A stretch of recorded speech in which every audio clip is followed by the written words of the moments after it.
Hello po guys. Good day to us all po. Ito na naman po ako. Continuation po to guys. Continuation. Bali part 9 na po. Part 9 ng season 23 What is Written Truly Happened. Thank you so much po talaga sa lahat ng makakakita. At sa lahat ng dadaanan ng content ko na to. Sana po pagtiyagaan nyo pong tapusin mula part 1 hanggang final part. Gagawin ko po tong final part A. Kasi baka po hindi matapos, baka mabitin po yung POV ko To God be the glory po ulit kasi po nakakapagpatuloy pa akong makagawa ng mga ganitong content. Maraming salamat po sa inyong lahat na nagsisikap tapusin ng bawat content ko na ganito na may mga part-part. Namiss ko po tong filter na to kaya ginamit ko po ulit. Sana po makapagbigay ako sa inyo ng maliit na life lesson and motivation. So, ang context po talaga, ang essence po talaga ng content ko na to na season 23, What is Written Truly Happened, ang pinaka-climax po nito ay yung tungkol po sa tatlong kamatayan ng mga tatlong kilalang karakter na ginamit para makapagbigay ng magandang lesson, motivation, generation by generation na nasulat po ang mga pangyayari ng buhay nila sa banal na love letter ng ating Panginoon. So sana guys subaybayan nyo po, umpisahan nyo po sana mula part 1 hanggang final part. So final part po ito, A. So part 9 po ng season 23. So guys, nabanggit ko po dun sa part 8 yung tungkol nga po kay Moses, the death of Moses. Actually, napanood ko din po ito sa isang documentary. Napakaganda po ng pagpapaliwanag nung gumawa ng video na to, ng content na to. Kaya naisipan ko pong i-relate sa sarili kong pagpapaliwanag. Pero tama po lahat yung sinabi niya. Yung mga verses po na binanggit niya nandun po talaga sa sa Holy Scripture, sa love letter. Kasi nga po, bawat pangyayari guys, ito po paulit-ulit ko po itong naitatawid sa mga part na kagaya nito ng season ng content ko sa platform ko na to. Na bawat po talaga pangalan at pangyayari na nalagay dyan sa banal na love letter ng ating Creator, may mahalaga po yung impact na ginampanan. Kaya po yan nasulat dyan, yung pangyayari, yung pangalan ng taong yun. Ibig sabihin po, ini-imply po ng ating Panginoon na ito ay tumawid generation by generation na dapat nating kapulutan ng life lesson para po magkaroon pa tayo ng mas malalim na pagkaunawa at pagkakilala sa infinite power ng ating Creator at ng kanyang bigatin Son. Amen. So guys, ito pong pangatlo it's all about the death of John the Baptist. Sa po yung parang cousin, parang pinsan ng ating Panginoong Hesus. Sinasabi po dito sa documentary nito na ito po, if I may relate po, sana po makapagbigay talaga to ng maliit na motivation sa inyong lahat na makakapagtapos ng content ko. Sabi po John the Baptist is a prominent figure in the New Testament, known for baptizing Jesus and preparing the way for us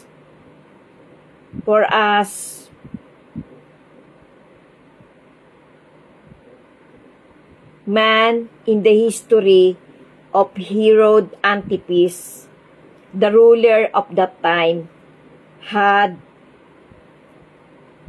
him imprisoned due to his criticism of Herod's unlawful marriage during a banquet.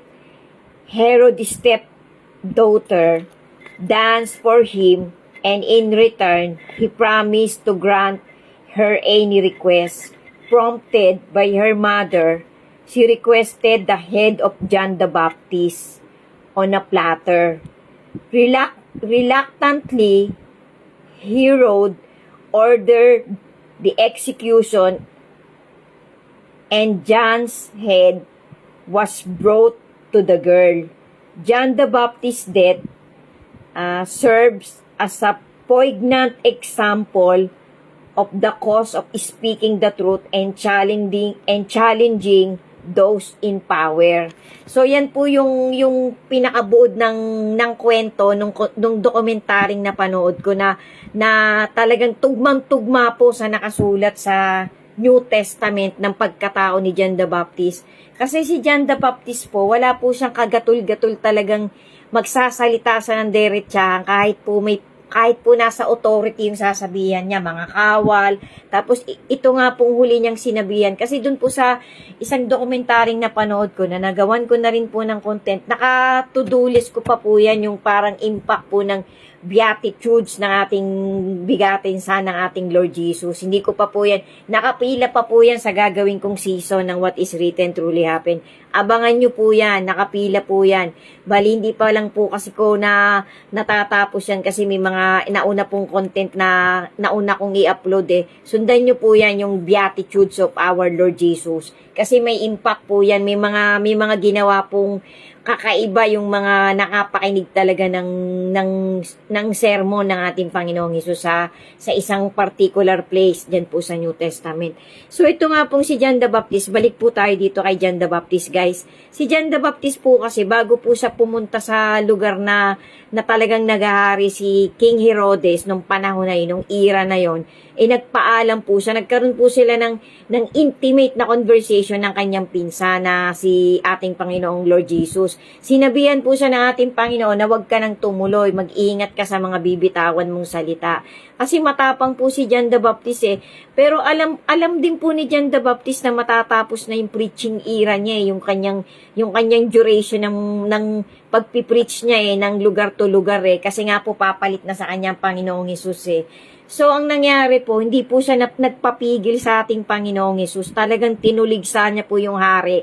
Nung panahon na yun, si Herodes nga po. Sinabihan niya po na nangangalo niya si Herodes in a public place. Sumisigaw po si John the Baptist. So, ang ginawa po, nakulong po siya. Tapos, habang meron pong kasiyahan dun sa kaharian ni Herodes, hiniling po nung stepdaughter niya, nung asawa ni Herodes na yun, na para nga pong nagkukumit sila ng fornication nung nung babaeng yun sinigawan po sila ni John the Baptist. So si John the Baptist po, yung consequence po ng ginawa niya, naputulan po siya ng ulo. Napaka-brutal po ng pagkamatay ni John the Baptist. Hindi ko pa po kasi yung documentary talagang buong-buo niyang kay John the Baptist, kaya hindi ko pa din po yan nagagawan talaga ng exclusive na documentary niya eh. Baka po sooner po gagawan ko yan si John the Baptist. So yun po yung nangyari guys. So ayan pong pagkamatay ni John the Baptist na yan, talagang napakalakas po ng naging impact niyan dito sa sa generation by generation ng humanity. Kasi nga po nagpapatunay po yan na talagang kapag nagsasalita ka ng tapat, ng talagang diretsahan, tapos otoridad yung sinasabihan mo, talaga pong may consequence. Pero hindi po yun pinagsisisihan ni John the Baptist. Kasi nga po ganun po katatapang yung mga propeta nung unang panahon nung talagang sa bibig po nila talaga namumutawi, lumalabas po talaga yung truth, yung katotohanan, yung facts, na kahit anong mangyari, bibitawan talaga nila yon, whatever might happen. Kasi nga po taong Diyos sila mga taong Diyos sila Ibig sabihin, nakahanda po talaga silang ibuwis ang buhay nila sa ngalan talaga ng pagsasalita ng katotohanan na talagang Word of God. Kasi nga po, ang Word of God, po yan, tumatagos po talaga yung sa kabutu-butuhan ng isang tao at sa paghihiwalay ng katawan at ng espiritu, ng kaluluwa. Yan po ay facts. Nakasulat din po yan sa banal na love letter ng ating Creator. So guys, yan po yung isang matinding lesson na motivation na tumawid generation by generation.